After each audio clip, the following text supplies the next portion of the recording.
Eu já cumprimentei, né, todos os irmãos, mais a paz do Senhor, queridos. É muito gostoso estar aqui, trazendo a palavra do Senhor, mas confesso que a gente fica nervoso. É uma responsabilidade muito grande.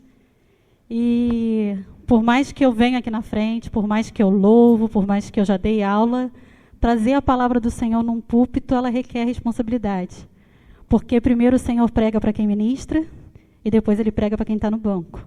Então o Senhor já falou comigo, a pregação é para mim e se servir para os irmãos, que os irmãos levem depois quando sair do culto para suas casas.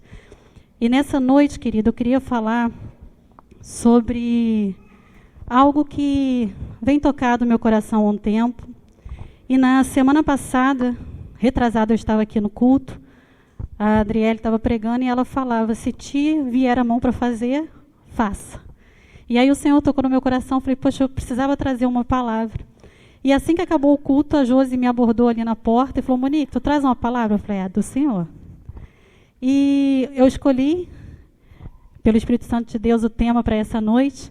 E assim que a Ana chegou, ela colocou o mesmo versículo da minha mensagem. E a gente nem tinha combinado nada, eu falei, opa, o Senhor está testificando novamente. E nessa noite, querido, o tema da minha mensagem é, quem governa as minhas emoções? Vocês já pararam para pensar isso? Quem governa as suas emoções? A figura está um pouco pequenininha, mas eu acredito que os irmãos consigam entender. Né, ali está Jesus no centro e a gente tem algumas emoções, ansiedade, raiva, tristeza, nojinho, nostalgia e tantas outras. Não sei se os irmãos já assistiram Divertidamente. Quem já assistiu? Então os irmãos vão entender que é um filme que se passa dentro da cabeça de uma menininha e que ela está ali começando com as suas emoções primárias. Já no segundo filme, ela já tem umas outras emoções e ela tem muita dificuldade para lidar com a ansiedade, já na segunda parte do filme. E uma coisa que me chamou muita atenção é que, mesmo passando a cabeça da menina, às vezes tem alguns relances que mostram a cabeça da mãe e que mostram a cabeça do pai. E a cabeça da mãe, sempre quem prevalece é a tristeza. Não sei se os irmãos conseguiram prestar atenção nisso. E na cabeça do pai, o que prevalece é a raiva. E eu fiquei pensando sobre isso. Eu falei, por que na cabeça da mãe é sempre a tristeza? E por que no do pai é sempre a raiva? E aí eu estava vendo, querido, que o controle, quando estava na mão da alegria, as coisas fluíam bem. Mas quando saía da mão da alegria, começava a embolar. E o que acontece? A alegria, ela não é simplesmente uma emoção. A alegria, ela é um fruto do Espírito Santo de Deus. Então, ali no meio tinha algumas emoções, mas também tinha a alegria, que é um fruto do Espírito.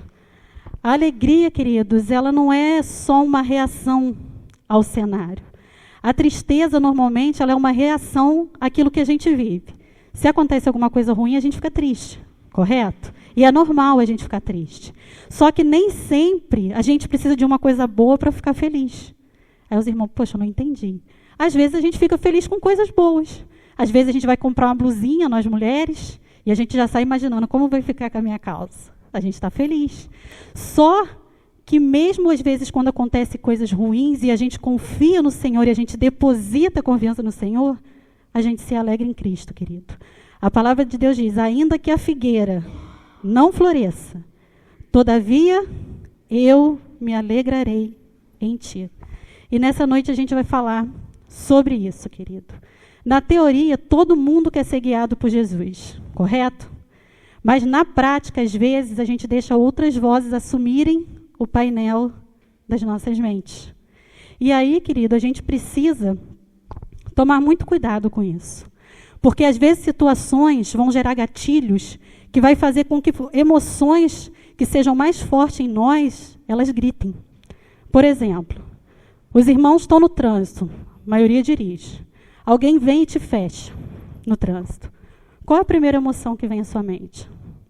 É a raiva. Você vai brigar, você vai, às vezes, até xingar, não para nós, que nós somos servos, mas para as pessoas lá de fora. Ou então, queridos, o WhatsApp. Isso acontece muito comigo. Agora tem muita gente que não bota aquele azulzinho na mensagem. Queridos, e eu sei que aquilo é para ignorar nós. Como é que uma pessoa não coloca o azulzinho? Quando eu mando a mensagem que eu já vejo que a pessoa não tem o azulzinho, me dá uma ansiedade. Eu fico nervosa, gente. Às vezes passa 2 dias, a pessoa não me responde. Eu falo, só Jesus. Ou quem tem filho adolescente em casa. Que tu pergunta alguma coisa e faz, aham. Queridos, são emoções que na hora, se a gente deixar, explode. Ou então você é alguém que ajuda as pessoas, ajuda alguém e no final não recebe nenhum muito obrigado. Ou então você está numa fila longa e a sua ficha é a 10. Aí chama a 9, chama a 11, mas não chama a 10. Qual é a primeira emoção, querido, que vem à sua mente? Então é algo que nós precisamos tomar cuidado. Quem está sentado no painel da nossa vida hoje? Quem está apertando o botão das minhas decisões hoje? Porque quem governa as minhas emoções também governa a minha vida. Queridos, as emoções é algo muito sério. Hoje, muitas doenças emocionais, elas estão automaticamente relacionadas a isso. Quando uma emoção que não deveria assumir o controle, ela assume o controle da sua vida por muito tempo. Depressão é tristeza persistente ou tristeza profunda. A tristeza aperta o botão e ela não vai mais embora. Síndrome do pânico. Medo com ansiedade. Eles apertam o botão e também não vai embora. Então, que nessa noite, querido, a gente consiga entender, com a história que a gente vai estar lendo, como é importante a gente colocar as nossas emoções no governo daquele que é fiel para fazer infinitamente mais do que pedimos ou pensamos. Amém? E eu falei que a gente ia começar com 1 Pedro, já foi lido nessa noite, que diz assim, obrigada, lança sobre ele toda a vossa ansiedade, porque ele tem cuidado de vós. Lança ansiedade, queridos. Eu não vou dizer que é pecado ter medo, porque a palavra diz, ireis e não pequeis. Nem a raiva, nem a ira. A gente só não pode deixar que elas fiquem no comando por mais tempo do que elas deveriam ficar. E nessa noite, nós vamos estar falando sobre Esther. Alguém, querido, que tinha tudo para deixar que as emoções a dominassem. Mas alguém que fez tanta diferença na história e que vai ensinar um pouquinho para a gente como fazer diferença na nossa história também. A gente vai estar lendo Esther 4, do 7 ao 17. Eu vou pedir aos irmãos que se coloquem de pé mais uma vez, em reverência à palavra do nosso Deus. Amém. Oremos. Senhor Deus, muito obrigada pela oportunidade de trazer a Tua palavra. O Senhor é o semeador e que a semente pode estar caindo nos nossos corações nessa noite e florescendo, Pai. É tudo isso que eu te peço e te agradeço em nome de Jesus. Amém. Os irmãos podem se assentar. A história de Esther é uma história muito bonita, queridos. Grande parte da nossa personalidade, ela se forma ainda na infância. Muitas coisas que acontecem quando nós somos crianças, elas vão gerar frutos lá na nossa vida adulta. Às vezes a gente nem dá conta disso, mas elas acontecem. Eu tinha uma grande dificuldade de chamar Deus de pai, porque como eu não tive uma criação de pai, quando tinha que chamar Deus de pai, eu achava estranho. Eu falava, como eu posso comparar Deus com um pai? Porque eu não sabia o que era essa figura. E às vezes acontece isso com a gente. Esther, ela era alguém que ela teve uma infância difícil, querido. A Bíblia diz que ela era judia, que ela vivia em exílio, que ela era órfã de pai e de mãe. Ela foi criada pelo seu primo, Mardoqueu. Então a gente vê que, se a gente fosse comparar, talvez com algumas histórias que a gente vê hoje, ela poderia ser uma pessoa com uma mentalidade bem difícil, bem sofrida. E o lugar onde cada um de nós começou, querido, não define onde Deus pode nos levar. A gente vê aqui o relato da missionária Silvia. Alguém que era conhecida como bruxa da Cracolândia. Alguém que Deus levantou, que hoje está nos presídios falando para mulheres e tantas outras coisas. Então a gente não pode justificar muitas das vezes o fato da gente ter sofrido, da gente ter passado dificuldade às vezes financeira, às vezes emocional, da gente permanecer nisso para toda a vida, querido. O Senhor deseja de mim e deseja de você maturidade espiritual. Chega um ponto que a gente precisa crescer. Todo mundo que está aqui já passou por alguma dificuldade aqui nessa vida.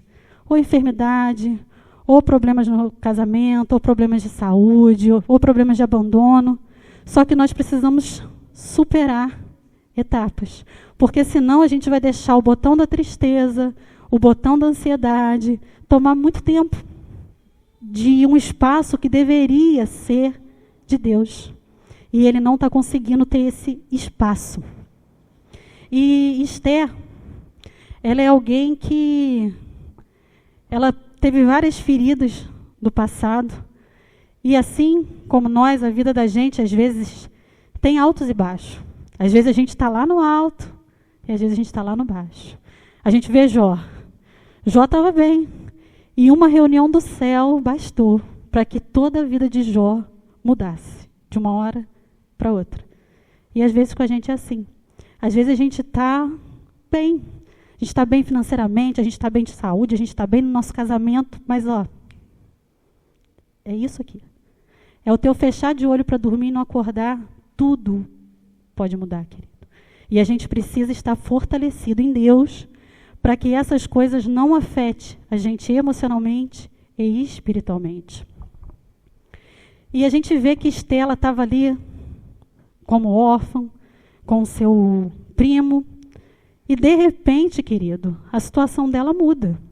O rei está fazendo uma festa, está fazendo um banquete, e de repente ele manda chamar a sua rainha, Vasti ou Vasti. E ela, por algum motivo, ela se recusa. Talvez alguma parte emocional também. Ela não quis ir. Ela desobedeceu o rei. E aí o rei fica chateado. E ele chama os seus conselheiros e fala, o que eu faço? E eles falam, olha, gente, o senhor vai ter que mandar essa mulher embora. Porque se ela não vir, e as mulheres do reino vê que o senhor chamou, ela não veio, as mulheres dos outros vão fazer a mesma coisa. Os nossos homens daqui vão perder toda a credibilidade. E aí o rei destrona a rainha Vasti. E aí eles começam uma busca para uma nova rainha.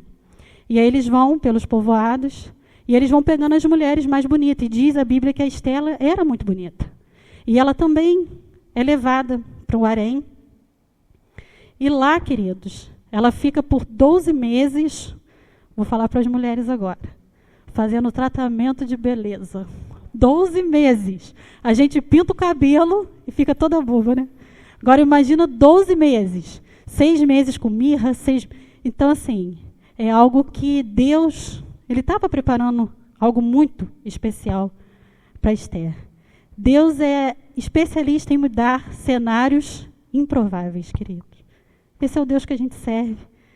Muitas das vezes a gente acha que coisas não têm solução, mas o Senhor, tudo pode. Tudo pode o nosso Deus. Não tem problema grande para o nosso Senhor Jesus.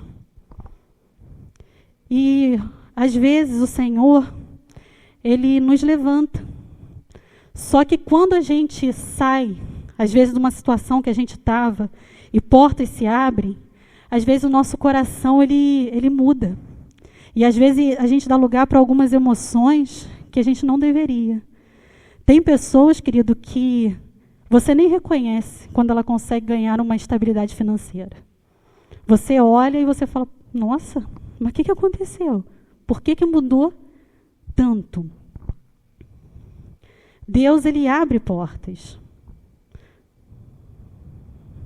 E com isso, muitas das emoções que não deveriam vir, elas vêm, começam a governar e a deformar o nosso caráter como servos do Senhor Jesus. É algo que a gente também precisa se preocupar, querido. Muitos acabam se deformando por causa das boas oportunidades que o Senhor coloca nas nossas vidas. Eu não sei se os irmãos já viram um meme, depois, se os irmãos tiverem curiosidade, vocês procuram lá.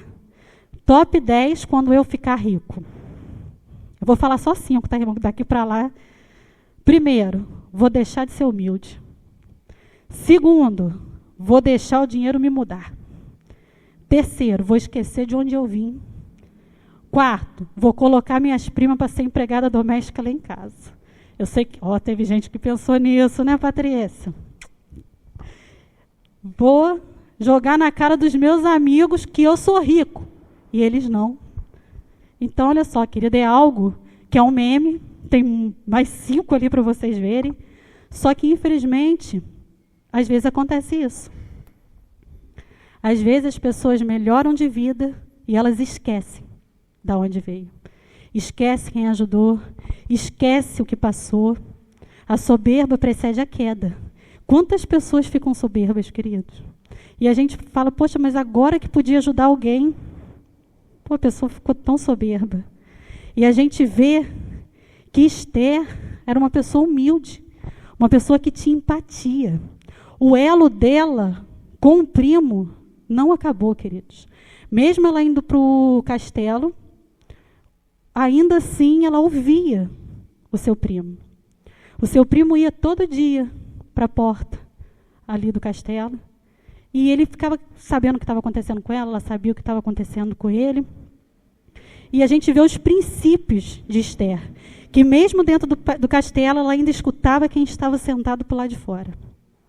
Era alguém que se preocupava, mesmo quando tudo lhe parecia bem.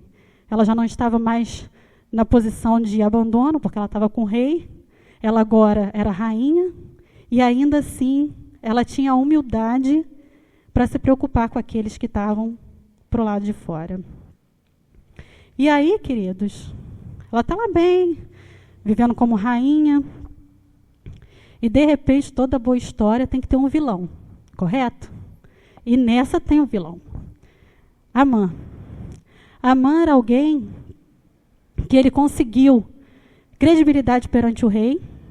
O rei deu para ele um cargo alto e deixou com que ele escrevesse os decretos e entregou para ele o anel para que ele selasse, porque era alguém que o rei confiava. E quando ele passava, as pessoas tinham que se dobrar perante ele, se ajoelhar perante ele. Só que Mardoqueu não fazia isso, porque Mardoqueu era um servo do Senhor. E aí Amã foi ficando chateado. E as pessoas que estavam com ele falaram, não, mas é um absurdo. Como é que ele não se prostra para você? Está desobedecendo o rei. E aí ele vai lá, fala com o rei, olha, tem alguém que não obedece às tuas leis. E o rei fala, pode escrever o que você quiser, bota o meu selo. E está tudo bem. Só que ele não queria somente afrontar Mardoqueu. Ele quis afrontar todo o povo de Deus, queridos. E aí o que ele faz? Ele faz um decreto, manda para vários lugares em que as pessoas iriam matar todo o povo judeu. Mulheres, crianças, idosos, todos. E aí a Bíblia diz que o povo entra em desespero. Eles começam a chorar. Porque imagina, você receber de todas as províncias, que todo mundo pode chegar lá, matar vocês, pegar tudo que vocês têm, os seus despojos, e eles se apavoraram.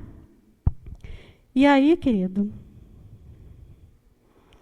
Esther, ela vê que Mardoqueu ele fica muito triste, ele bota sacos e vai para frente do castelo ali do rei, e ela vê ele lá para o lado de fora. E ela manda perguntar, poxa, o que está acontecendo? Manda uma roupa para ele, pede para ele tirar esses sacos, eu quero saber o que está acontecendo. E aí, o cara que cuida lá de Esther vai lá, conversa com Mardoqueu, ele explica o que está acontecendo, manda o decreto para ela ver. Só que Esther em nenhum momento tinha falado para o rei que ela era judia. Era algo que ela mantinha em segredo. E aí Esther, quando vê o que está acontecendo, ela fica com medo. Entra o botãozinho do medo na mente dela. E ela fala, se eu entrar na presença do rei sem ser chamada, eu posso morrer. E já tem 30 dias que o rei não me chama. E aí Mardoqueu fala com ela, Quem sabe não foi para um momento como esse que você chegou até aí? Será que Deus não quer te usar a tua vida para algo maior? Queridos, Deus não nos colocou onde estamos por acaso. No teu trabalho, no teu ministério, como provedor da tua casa. Deus tem um propósito para a tua vida, querido. Assim como Ele tem para a minha. Como Ele tinha para Esther e para tantos e tantos outros. Mas a gente precisa estar atento para entender o que o Senhor espera de cada um de nós. Esther, se a gente fosse colocar no lugar dela, ela não estava errada. Porque chegar à presença do rei sem ser comunicado, ele podia morrer ali mesmo. Ela só não morreria se ele levantasse o cedro e deixasse com que ela fosse falar com ele. Só que quando Mardoqueu fala isso com ela, será que não foi para esse momento que você foi colocado ali? Por toda a história de Esther, querido, só mesmo sendo um propósito de Deus, para ela estar ali naquela hora, naquele lugar. E Esther, na mesma hora, ela trava suas emoções, ela se silencia e ela faz jejum e oração. Para a gente, mulher, às vezes é difícil. Em algumas situações a gente só fica quieta. A mulher gosta de falar, né? Eu não te falei. Só que tem hora, queridos, que a gente precisa ficar quieta. Tem muitas batalhas que a gente vai ganhar no joelho e não com a espada. E aí Esther, como tinha noção de que era uma batalha espiritual, ela fala, eu vou jejuar, vou orar por 3 dias, mas pede para todo o povo jejuar e orar comigo. Minhas servas também vão fazer o mesmo. E após 3 dias, eu vou falar com o rei. Se chegando lá, eu tiver que morrer, morrerei. Olha só, a mente dessa mulher que mesmo estando na posição que ela estava, ela não temia morrer pelo seu povo. E aí, querido, ela consegue dominar as suas emoções, os seus impulsos. Ela entende o que Mardoqueu fala. E na vida da gente, foi o que eu já falei aqui, às vezes a gente vai estar no melhor momento de nossa vida, assim como Esther, saiu de 12 meses de beleza, rainha, com rei, e situações vão mudar na nossa vida, querido. Não é porque a gente está bem que a gente não tem que reconhecer o Senhor como Deus da nossa vida. O Senhor Jesus, vocês lembram como começou o ministério de Jesus? Num casamento. A Bíblia fala se alguém foi salvo naquele dia? A Bíblia diz se alguém começou a seguir Jesus naquele dia? Mas Jesus começou numa festa, querido. Porque o Senhor, Ele é o Deus da alegria, não só do luto. Muitas das vezes a gente acha que o nosso Deus é só Deus de batalha. A gente só quer falar com o Senhor quando a gente está na prova, quando a gente está na luta. E eu não estou falando que é errado, porque a palavra de Deus diz que há muito mais presença no luto. Mas o que eu quero dizer é que Deus, Ele tem que ser Deus em todos os momentos da nossa vida. Ele tem que ser na luta, sim, mas Ele tem que estar lá em cima, quando eu estou lá no alto. Quando eu estou bem, quando eu estou feliz. É lá que o Senhor tem que estar. E aí Esther estava lá em cima. E de repente ela tem que voltar para si, colocar Deus ali na sua direção para ela poder fazer tudo aquilo que vinha para ela fazer. E aí, queridos, ela vai até a presença do rei. E chegando lá, o rei levanta o cedro e ela fala com o rei. E o rei faz uma pergunta para ela sensacional. Ele diz assim: o que queres? Até a metade do meu reino eu te dou. Queridos, e na Bíblia só tem 2 vezes que essa frase é mencionada. Uma é o rei Xerxes, com Esther, e uma é o rei Herodes, com a filha de Herodias. Lá naquela festa, que é aniversário do rei, e ele está bêbado, e a filha de Herodias dança, e aí ele fala a mesma coisa com ela. O que tu queres? Até a metade do meu reino eu te dou. E ela vai conversar com a sua mãe, e os irmãos lembram, né, o que ela pediu? Que coisa triste, querido. Ela perdeu uma bênção para destruir uma outra pessoa. Quantas das vezes a emoção nos domina a tão ponto que a gente não consegue ver as bênçãos vindo na nossa mão. A gente está tão ferido, tão amargurado, que a gente às vezes quer prejudicar o outro e não se ajuda. E a mesma pergunta é feita para Esther, e a Esther, numa sabedoria, queridos, ela fala, eu quero fazer um banquete. Olha só, gente. No meio daquele tumulto todo, ela quer fazer um banquete. Sabe por quê? Porque Esther, ela estava construindo algo para ela poder falar. Ela não foi no impulso. E, às vezes, querido, a gente não consegue organizar problema. A gente não consegue compartimentar problemas. Quer ver uma coisa? Se alguém está passando um problema num casamento, aí tu vai falar com a pessoa, ela fala, eu estou passando um problema no casamento, mas também eu não tenho nenhuma amiga, mas também o pessoal da igreja não me acolhe, mas também eu abro o portão, o cachorro foge, mas também eu estou cheio de ponta dupla no meu cabelo.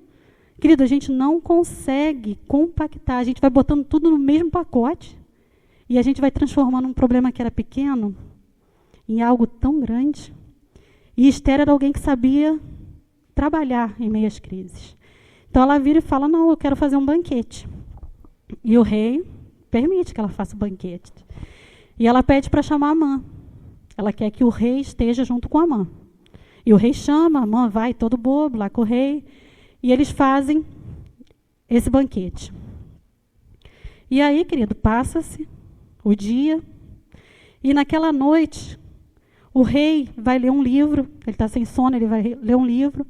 E ele vê que Mardoqueu é alguém que, por estar sempre sentado ali na porta da sua casa, ele escuta dois homens que eram ali do palácio armando uma emboscada com o rei. E ele corre e conta para Esther. E aí o rei verifica e realmente aconteceu. E ele fala, mas a gente não deu nada para esse homem que salvou minha vida? Não demos. Não, então a gente precisa honrar Mardoqueu. E aí, querido, tem ali o segundo banquete. E Esther, então, fala pro rei, né, o que está acontecendo. Ela fala, olha, tem um decreto de Amã e ele quer matar todo o meu povo. E o rei, querido, ele fica desesperado. Por quê? Porque um decreto do rei, ele não pode ser revogado. Botou o anel, selou, acabou, não tem como voltar atrás. E aí ele fica desesperado, ele fala, mas o que a gente vai fazer agora? E aí Amã percebe que Esther era judia, e ele fica apavorado, e ele diz a Bíblia que ela está no divã, e ele se ajoelha perante ela, e começa a pedir para que ela tenha clemência, Só que nisso o rei entra, e ele vê ele ali debruçado em cima de Esther, e ele acha que ele está molestando Esther. E na mesma hora, eles pegam Amã e vão enforcá-lo. E aí, querido, ele está nesse dilema, o que ele vai fazer, não pode revogar, só que ele faz um decreto novo. Ele diz que todo judeu poderá se defender, poderá lutar, poderá matar homens, crianças e mulheres, e poderá pegar todos os despojos da guerra. E aí, querido, Deus começa a trabalhar a favor do seu povo, através da vida de Esther, uma órfã, uma judia, uma exilada. Todos nós temos um painelzinho na nossa cabeça. Quando Deus não governa o coração, alguma outra voz vai tentar governar. Isso não tem jeito, querida. A mente não fica vazia. Se não for Deus, com certeza algo que não é de Deus vai tentar governar. E eu queria ler um salmo de Davi, 42, 11. Davi era uma pessoa formidável, né? Segundo o coração de Deus, alguém que tanto tem também para nos ensinar, e ele diz assim: por que está abatida, ó minha alma? E por que te perturbas dentro de mim? Espera em Deus, pois ainda o louvarei. Ele é a salvação da minha face. É o meu Deus. Querido Davi aqui, ele está falando consigo mesmo. Por que está abatida? Ó, minha alma. Davi sabia que ali ele estava tendo uma guerra emocional e que não era Deus que estava no controle, era a sua emoção. E aí ele fala consigo mesmo. Por que te perturbas dentro de mim? Espere em Deus. Ele estava sendo oprimido por seus inimigos e ele tem esse conhecimento, ele tem essa percepção de que as suas emoções estão no lugar que Deus deveria estar. E como é importante quando a gente também faz essa reflexão. Às vezes, querido, você entrou aqui hoje com tantas coisas na tua cabeça, com tantos botões emocionais sendo apertados. Às vezes você entrou triste, ansioso com alguma coisa que está para acontecer, com medo, e você não está deixando um espaço para Cristo comandar a tua mente. Cristo governar os teus passos. Porque quando Deus governa a nossa emoção, o medo não domina, a raiva não destrói. Quando Deus governa a nossa emoção, Ele governa a nossa vida. Precisamos entregar o governo de quem somos para o Senhor. Precisamos entregar o governo de quem somos para o Senhor. Então a pergunta que eu quero deixar nessa noite, para mim e para você. Quem está apertando o painel da sua vida? Isso foi algo que o Senhor colocou no meu coração, porque eu sempre brinco que eu sou uma pessoa muito emocional. Eu até trouxe uma palavra sobre isso, né? Eu sou melancólica, então eu sou alguém que eu sou muito intensa. E eu tenho aprendido, querido, não vou dizer que é fácil, tá? Não é fácil, mas é possível. A gente começar a colocar essas coisas na mão de Deus. Porque como eu falei aqui, se a gente deixar alguma emoção predominar e comandar por muito tempo a nossa vida, a gente vai adoecer. A gente vai adoecer. Então, que a gente possa colocar a nossa vida na mão daquele que é melhor para governar ela, o Senhor Jesus. Amém? Agradeço a oportunidade, convido o nosso pastor.